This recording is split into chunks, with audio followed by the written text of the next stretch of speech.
The night Naomi Brooks learned that love could leave without slamming a door, the rain was falling so softly, it almost sounded polite. She stood beneath the pale airport lights, one hand wrapped around the handle of her suitcase and the other resting over the gentle curve of her stomach, as if she could shield the tiny life inside her from words that had already done their damage. 10 minutes earlier, she had still believed her husband was coming home. Ethan Calloway, the billionaire who once promised her that no matter how cold the world became, she would always have a place beside him, was supposed to walk through those sliding glass doors with a tired smile and a half-finished apology about delayed flights and endless meetings. Instead, her phone lit up with his name, and the future she had been carrying began to crack in silence. His voice had been calm, too calm, the kind of calm that only comes when someone has already made peace with breaking another person's heart. He told her he would not be returning to New York with the dawn. He told her there were things she needed to accept with maturity.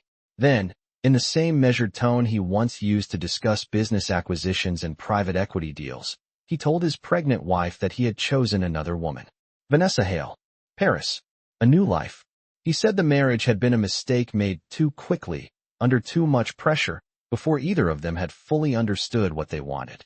Naomi did not answer at first, because sometimes devastation does not arrive like thunder. Sometimes it enters the body like winter, slow and total, until even breathing feels unfamiliar. Around her, travelers hurried past with coffee cups, garment bags, and reunions waiting at the curb. No one noticed that a woman in a cream coat had just become a ghost inside her own life. She stared at the reflection in the dark glass across from her and barely recognized herself. She was 29 years old, married to one of the most powerful men in Manhattan, carrying his child, and standing alone under fluorescent light like someone who had misunderstood the script of her own marriage.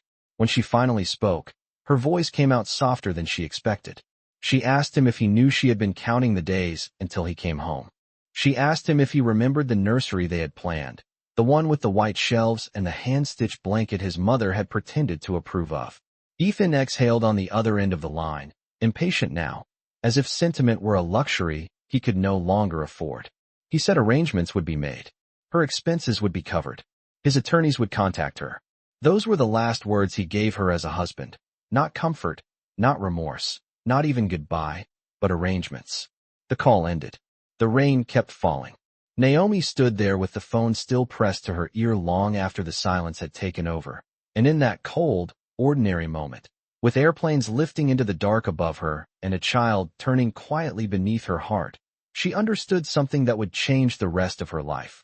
The man who had abandoned her did not just leave her behind that night. He handed her the pain that would one day become her power. By the time Naomi returned to the Calloway estate, the sky over Manhattan had turned the color of wet steel, and the house that had once welcomed her with polished warmth now looked like a museum of someone else's life. Every window glowed softly against the rain. Every lantern along the stone path still lit with the quiet certainty of old money, and yet nothing about it felt like home anymore.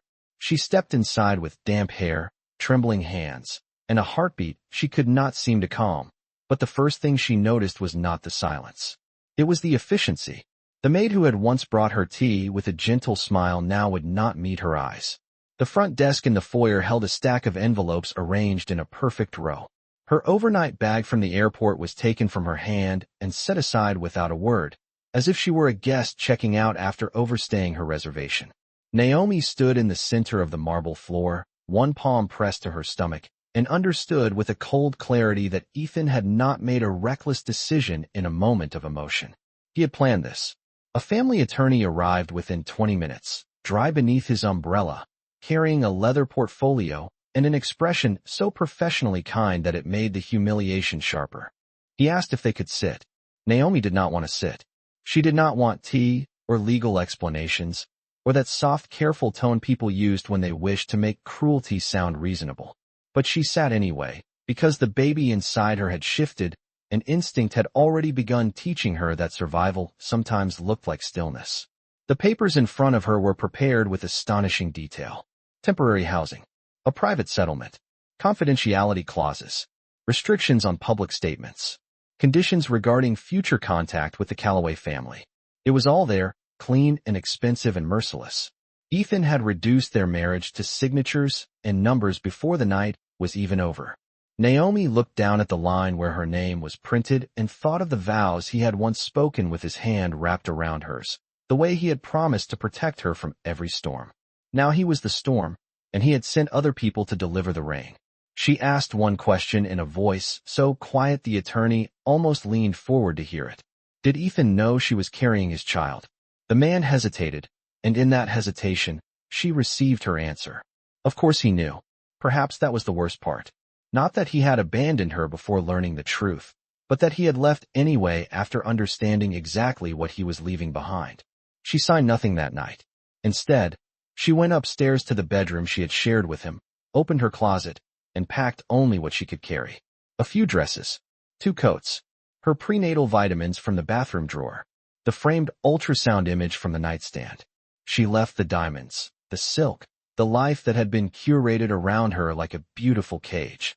When she came back down with one suitcase and a small box pressed against her chest, Ethan's mother was waiting near the staircase, elegant as always, her posture perfect, her face unreadable. She did not offer comfort. She only said, with the controlled chill of a woman protecting a name more than a family, that Naomi should make this easy for everyone. Naomi looked at her for a long moment, then nodded once, not in agreement, but in understanding. There would be no rescue here. No one was coming to stand beside her. So she walked out through the front doors. With the rain beginning again, the security lights glowing behind her, and the child beneath her heart as the only thing in the world that still belonged to her. Naomi rented a room on the 3rd floor of a narrow brownstone in Queens, the kind of place where the radiator hissed like it had something to prove, and the windows let in more winter than they kept out. It was not much, just a bed, a dresser with one uneven leg, a hot plate near the sink, and a small chair by the window where she sat every evening with both hands resting over her stomach, listening to the city move on without her.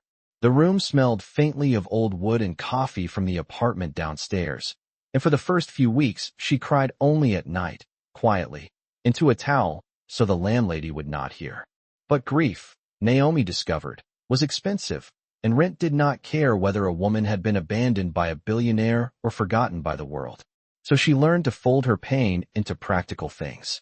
She sold the last watch Ethan had given her, not the wedding ring because she was not ready, but the watch with the platinum face and the engraving on the back that now felt like a joke from another lifetime. She bought groceries, paid 2 weeks ahead on the room, and found part-time work helping a florist in Midtown prepare arrangements for hotel lobbies and private dinners. The owner, a brisk Puerto Rican woman named Elena, did not ask for Naomi's history. She only looked at her steady hands and said, "If you can work Saturdays and arrive on time, I do not need to resume longer than that." It was the first kindness Naomi received that did not come wrapped in pity. Days became measured by subway rides, swollen ankles, and the small brave rituals that kept her moving. She learned which deli sold soup at half price after 8 o'clock. She learned how to smile when people looked at her stomach and then at the empty space beside her. She learned that loneliness was worst in grocery stores, where every family-sized package and every man reaching for orange juice with his wife beside him seemed to mock the fragile little future she was trying to build. Still, she kept going. On Sunday mornings she walked 3 blocks to a church with cracked stone steps and warm yellow light pouring through the stained glass. She did not always pray for Ethan to regret what he had done. More often, she prayed for enough strength to stop imagining the life he had chosen in Paris. She prayed for her child to be born into peace instead of bitterness. And she prayed, with a humility that surprised even her, for the grace not to become hard in all the places she had once been tender. By the time spring reached the city, her feet ached constantly and sleep came in short, uneven stretches. One stormy evening, after a 12-hour shift setting centerpieces for a charity dinner on the Upper East Side, Naomi climbed the stairs to her rented room and had to stop halfway, one hand gripping the rail, the other holding her stomach as a deep tightening moved through her body. She stood there in the dim hallway under a flickering light and drew in a careful breath, then another. The old fear rose first, sharp and cold, but it did not stay. In its place came something steadier. She made it to her room, called Elena, then called for a car to the hospital with a voice calmer than she felt. Hours later, beneath white lights and the low hum of machines, Naomi heard the first cry of her son and felt the world shift back into place. Tears slid into her hair as a nurse laid the baby against her chest, warm and impossibly small, his tiny fingers curling as if he had arrived already determined to hold on. Naomi looked at his face, at the miracle of him, and whispered the name she had been saving through every lonely night. Gabriel. Because after everything that had broken, grace had still found her. Motherhood did not arrive in Naomi's life like a soft picture in a magazine. It arrived with sleepless nights, warmed bottles lined up beside unpaid bills, and a stroller that rattled every time she pushed it over cracked sidewalks in Queens. But for all the exhaustion, all the fear, and all the quiet calculations she made at the kitchen sink while Gabriel slept in a borrowed bassinet, there was one truth she never doubted. Her son had not come into her life as a burden. He had come as a reason. Every morning before sunrise, she rose from that narrow bed with the strange determination that only desperate women and devoted mothers seem to understand. She wrapped Gabriel in a blue knit blanket Elena had given her, carried him downstairs to the retired widow on the first floor who watched him for a modest fee, and then took the subway into Manhattan with tired eyes and a spine that refused to bend. The floor's job became 2 jobs, then 3. Naomi arranged peonies for luxury hotels in the morning, folded linens for private event companies in the afternoon, and answered client emails late at night for a small catering firm that paid just enough to keep the lights on. There were weeks when she slept no more than 4 hours at a time, weeks when the refrigerator held little more than milk, eggs, and takeout containers saved for leftovers, weeks when she stood in line at the pharmacy praying her debit card would not fail before the cashier looked up. Yet somehow, in the middle of all that strain, something inside her began to sharpen. Naomi noticed details other people missed. She could tell which ballroom needed warmer lighting before a single candle was lit. She knew how flowers changed the mood of a room, how seating charts could save a tense dinner, how timing was not just logistics but emotion. She watched wealthy brides panic over place cards, executives obsess over centerpieces, and old family dynasties argue about where to seat donors and ex-wives, and she learned that elegance was not money. Elegance was control. It was calm. It was making beauty look effortless even when 5 things were falling apart behind the curtain. Elena saw it too. One night, after a long event at a Fifth Avenue hotel, she found Naomi in the service hallway rocking Gabriel's stroller with one foot while checking a delivery list under fluorescent lights. Elena leaned against the wall and said, "You do not belong in the back room forever." Naomi looked up, too tired to smile, and asked where exactly a woman like her was supposed to belong. Elena answered without hesitation, "Wherever the room depends on her." That sentence stayed with Naomi longer than she expected. She repeated it to herself on subway platforms and in grocery aisles, while measuring formula and sorting receipts, while hemming a dress at midnight because she could not afford to replace it. Slowly, her work changed. Clients began asking for her by name. A hotel manager trusted her with a winter engagement dinner for 40 guests, then a corporate luncheon, then a charity brunch in Soho. Naomi started carrying a slim leather notebook filled with color palettes, vendor contacts, and hand-drawn layouts. She learned to negotiate without sounding desperate, to stand still when people underestimated her, to let silence do some of the work. And at home, Gabriel grew from a sleeping bundle into a bright-eyed little boy who reached for her with complete faith every evening when she walked through the door. On the hardest days, that was enough to keep her moving. On the worst days, it was everything. By the time Gabriel turned 3, Naomi was no longer surviving one bill at a time. She was building something. It was small, fragile, and nowhere near secure, but it was hers. A freelance event here, a referral there, a growing list of clients who trusted her taste and her steadiness. She had lost a life that once looked untouchable, but in its place, she was creating something stronger than comfort. She was becoming a woman no one would ever be able to discard again. By the time Naomi Brooks turned 34, she had learned that reinvention rarely arrived with applause. Most of the time, it came disguised as routine. It came in the form of alarm clocks before dawn, invoices paid 2 days late instead of 5, and the quiet discipline of showing up polished even when life had given her every reason to fall apart. Gabriel was 5 now, old enough to ask thoughtful questions in the back seat of yellow cabs, and young enough to still slip his hand into hers without hesitation when they crossed crowded Manhattan streets. He had Ethan's dark eyes, though Naomi never said that out loud, and a gentleness that made strangers smile at him in grocery stores and elevators. He was the center of her life, but he was no longer the only thing she was building. What had once begun as scattered freelance work was slowly becoming something real. Naomi no longer borrowed other people's plans and fixed them from the margins. She was now creating entire evenings from nothing but instinct, taste, and nerve.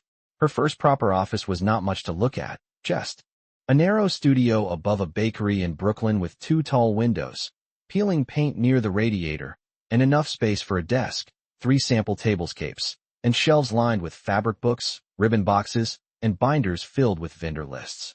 But when Naomi unlocked that door for the first time and set Gabriel's framed school picture on her desk beside a white orchid, she felt something she had not allowed herself in years. Not relief. Not pride. Ownership. She named the company Brooks and Bloom. It sounded elegant without trying too hard. It sounded like something that had roots. Word spread carefully at first, the way good things often do in New York. A museum donor recommended her after a private dinner on the Upper East Side. Then a fashion publicist hired her for a rooftop launch in Tribeca. Then a young tech founder's mother insisted that no one else in the city understood how to make a room feel expensive without making it feel cold. Naomi's signature became impossible to miss. Candlelight that softened sharp architecture. Flowers arranged to look effortless instead of over-designed. Seating plans that placed prideful people far enough apart to preserve peace. Music timed to memory, not just schedule. She did not simply organize events. She read people, and then built evenings that made them feel more graceful than they really were. That was a rare gift, and Manhattan noticed. Of course, success did not erase the past.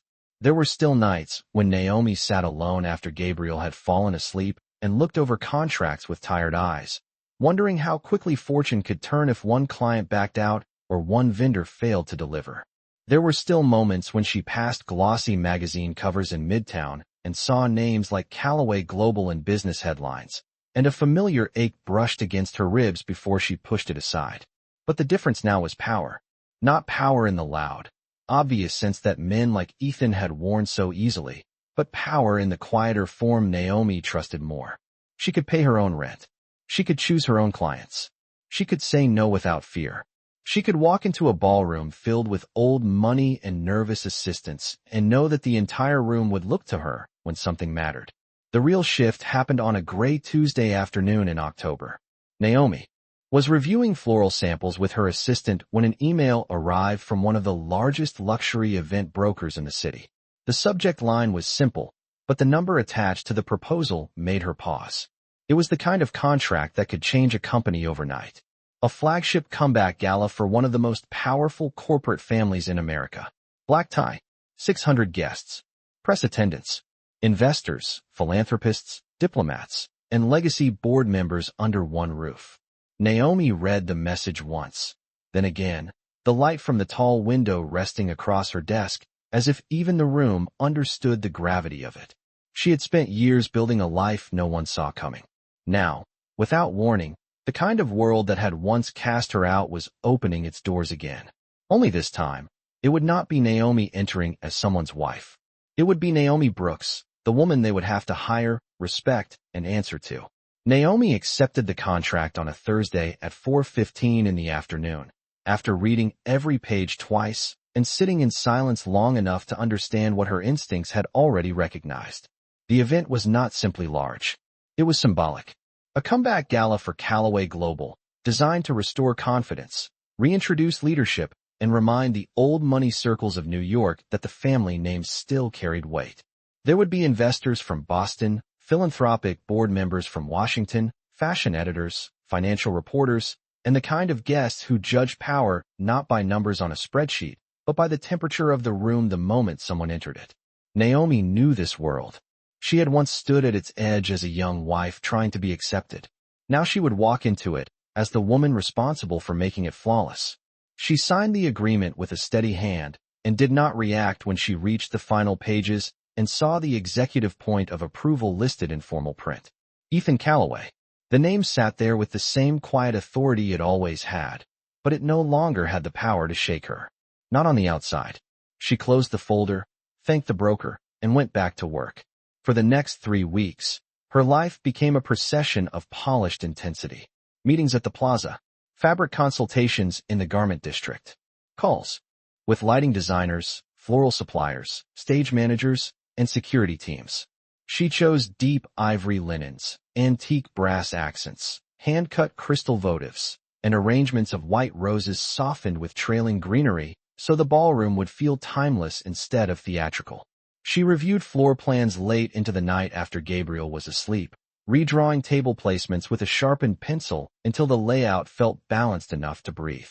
During the day, Gabriel sat at a small desk in the corner of her office after school, sketching spaceships and asking if rich people ever ate chicken nuggets at fancy parties. Naomi would smile, kiss the top of his head, and tell him that rich people like to pretend they had better taste than everyone else. It became their private joke, one of many small threads that made their world feel warm even when her calendar did not. The gala was scheduled for the first Saturday in December at the restored Astor Grand Ballroom on Madison Avenue, a venue with 20-foot ceilings, gold leaf detailing, and a staircase dramatic enough to make almost anyone feel important.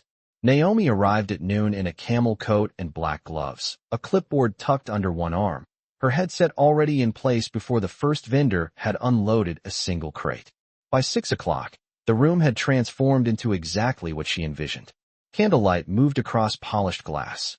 The orchestra tuned softly near the stage. Place cards shimmered in neat ivory rows. Every detail held its breath in perfect order. Naomi changed in a private suite upstairs just before guest arrival. Her gown was midnight blue, elegant and unadorned except for the clean line of the neckline and the quiet confidence of a woman who no longer needed jewels to announce her worth. She pinned her hair back, fastened pearl earrings, and looked at herself in the mirror for one still moment. Not to admire, to remember. The woman in the reflection was not the frightened wife from the airport or the exhausted mother counting subway fare at midnight. She was the architect of the evening below, and the room would answer to her.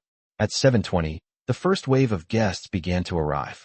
Naomi stood near the grand staircase, greeting donors, guiding staff with small gestures, adjusting timing with the calm precision that had become her signature.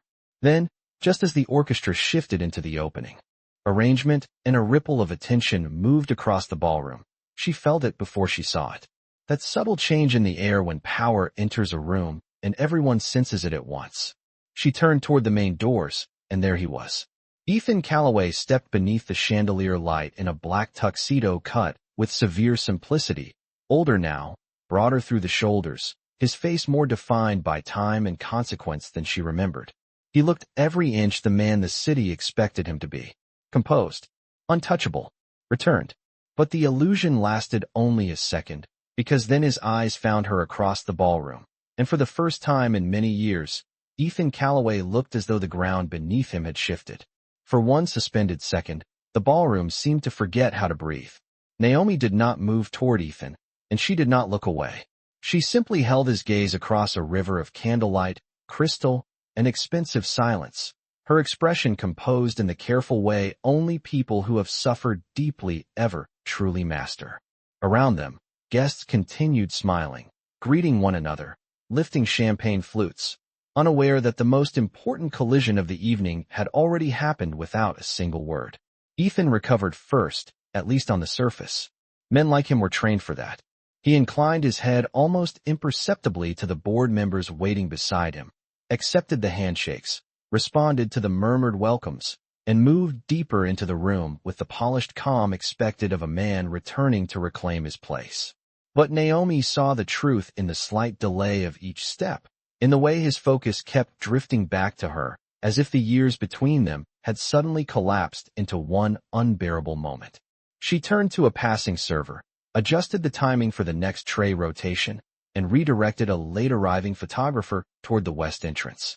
Work had always been her shield, and tonight it fit perfectly. Ethan, however, was no longer protected by distance. At 8 o'clock, The guest list was full. The orchestra had shifted into a low, elegant arrangement, and the ballroom glowed with the exact restraint Naomi had envisioned. Then the side doors opened, and Mrs. Alvarez, Gabriel's after-school caregiver, stepped inside with the boy standing neatly at her side in a navy blazer, gray slacks, and polished little shoes that still looked slightly too new. Naomi had arranged it so he would arrive after the first wave of guests, once the room settled. She wanted him there only for the opening dedication, just long enough to see the winter garden installation he had helped choose and the star-shaped place marker she had secretly tucked beside the stage in his honor.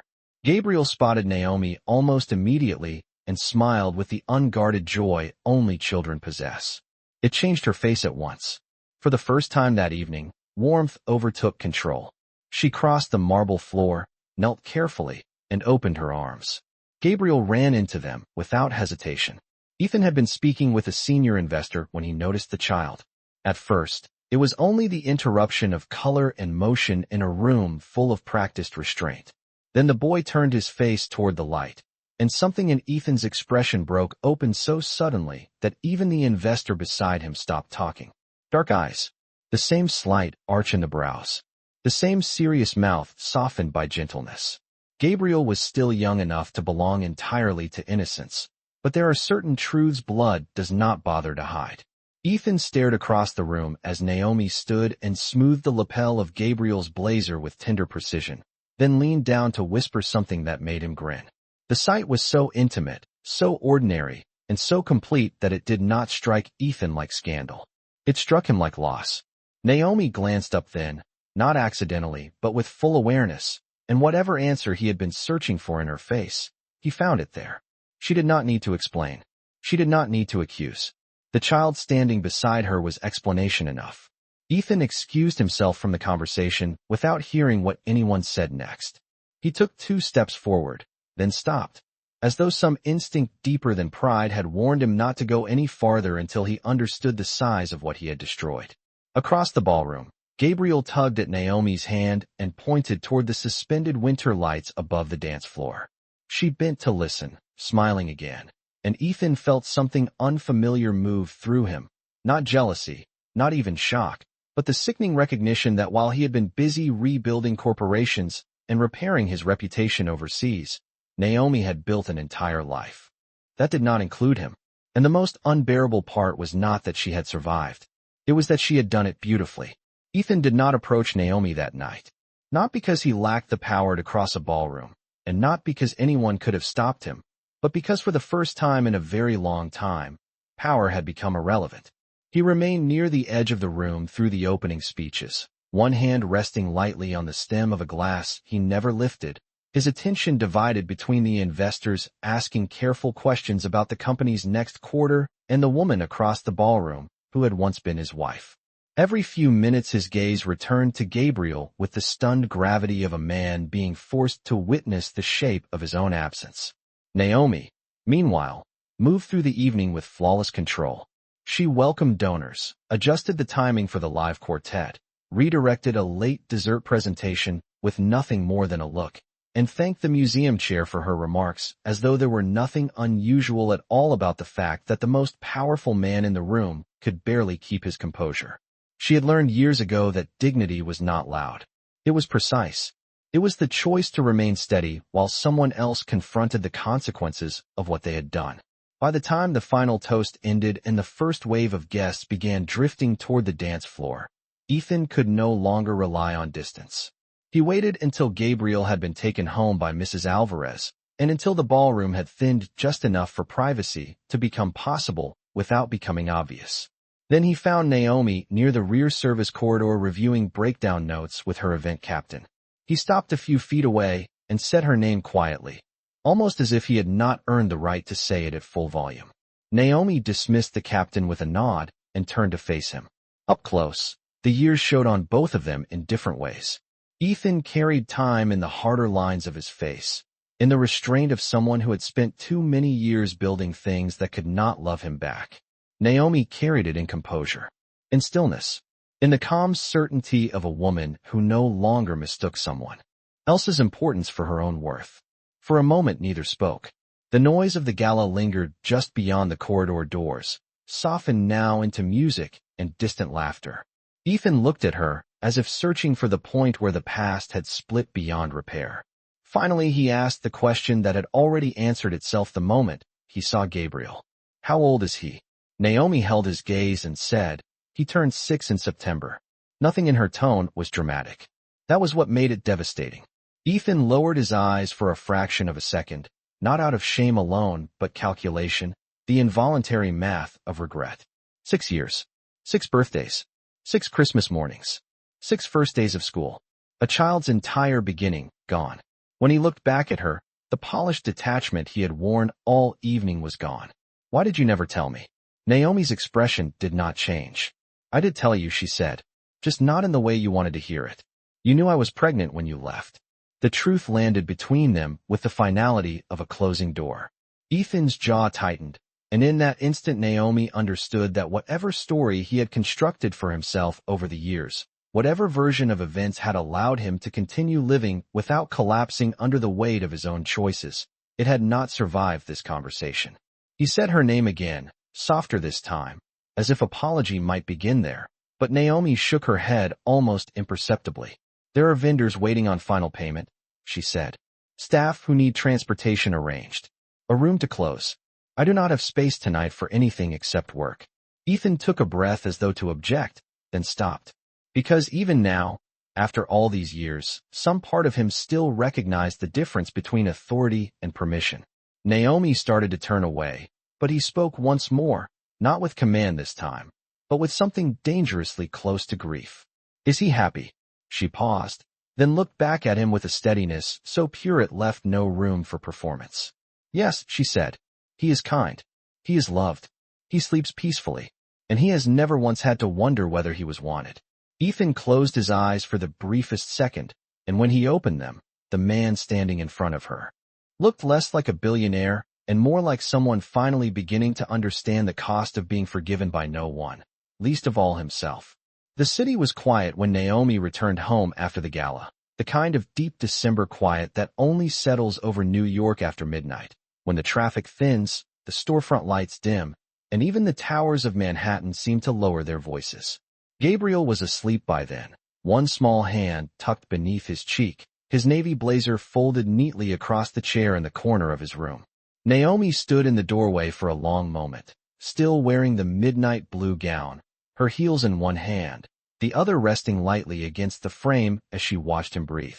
Children slept with a kind of trust adults spend their whole lives trying to recover, and looking at him now, she felt the old ache and the newer strength braided together in a way that no longer frightened her. This was what she had protected. Not a scandal, not a secret, not a wound she had hidden from the world, but a life. A good life. One built in modest apartments and borrowed kitchens, on subway platforms and late invoices, through prayer, exhaustion, and thousands of quiet choices no one had applauded at the time. She changed into a wool robe, washed the makeup from her face, and stood by the window with a mug of tea growing cold between her hands while snow began to drift past the glass in thin silver lines.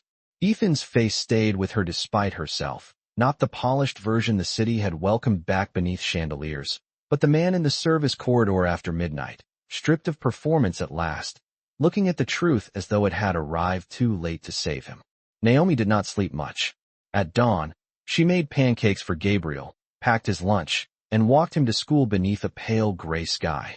Life, she had learned, did not stop to honor emotional turning points.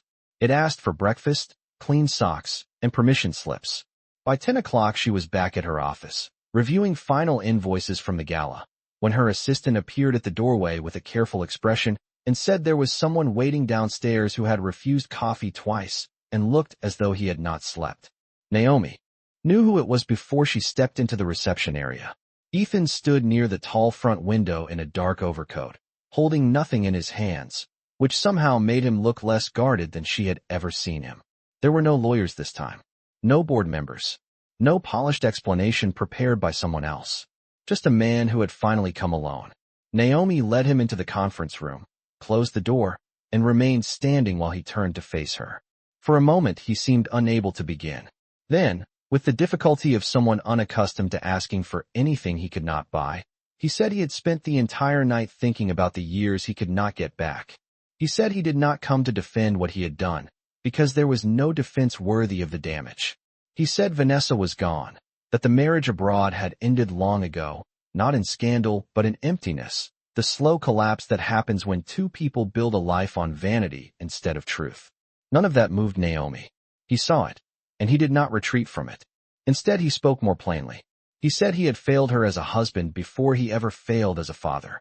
He said he had mistaken power for wisdom, control for certainty, and convenience for courage.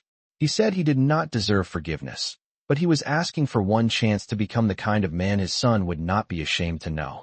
Naomi listened without interruption, her hands lightly folded, her face unreadable except for the calm at its center.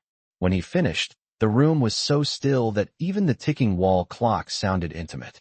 She stepped closer then, not to comfort him, but to make sure every word landed where it belonged. She told him that regret was not redemption, that sorrow did not erase absence, that a child did not need a grand gesture nearly as much as he needed consistency, truth, and a father who understood that love was proved in ordinary days, not dramatic speeches. Ethan nodded once, slowly, as though each sentence was both wound and medicine. Then Naomi said the one thing he had not expected. She told him she had not spent 6 years preparing to hate him. Hate took too much energy, and she had needed all of hers to build a life. What she had chosen instead was something harder and cleaner. She had chosen to survive with grace, to raise Gabriel without bitterness in the walls, to become a woman whose peace could not be bought back by a man's late awakening. Her voice did not shake when she said it, and that steadiness seemed to humble him more than anger ever could have. She told him he could meet Gabriel, but not as a savior returning to reclaim what he had abandoned, only as a man willing to earn trust slowly, respectfully, and without entitlement. No promises to the press, no sudden displays, no rewriting the story to make himself more bearable. If he wanted a place in their son's life, he would have to come as himself, stripped of title and power, and learn patience. Ethan agreed before she had even finished speaking. Naomi studied him for a long moment, seeing not the man he had been, and not yet the man he hoped to become, but someone standing honestly between those two versions for the first time. Then she walked to the door and opened it. The meeting was over. Nothing had been repaired in full, and nothing had been forgotten. But something true had begun. That evening, as the winter sun lowered itself behind the city skyline, Naomi picked Gabriel up from school and listened to him chatter about spelling tests and paper snowflakes while his small hand swung in hers. He looked up at her halfway down the block and asked why she was smiling. Naomi glanced toward the sky, where the first evening lights were coming on one by one, and pressed a kiss to the top of his head. Because, she said softly, sometimes life does not give you justice the way you imagined. Sometimes it gives you something quieter, a second chance to remain kind without ever again becoming small. And for Naomi Brooks, that was more than enough.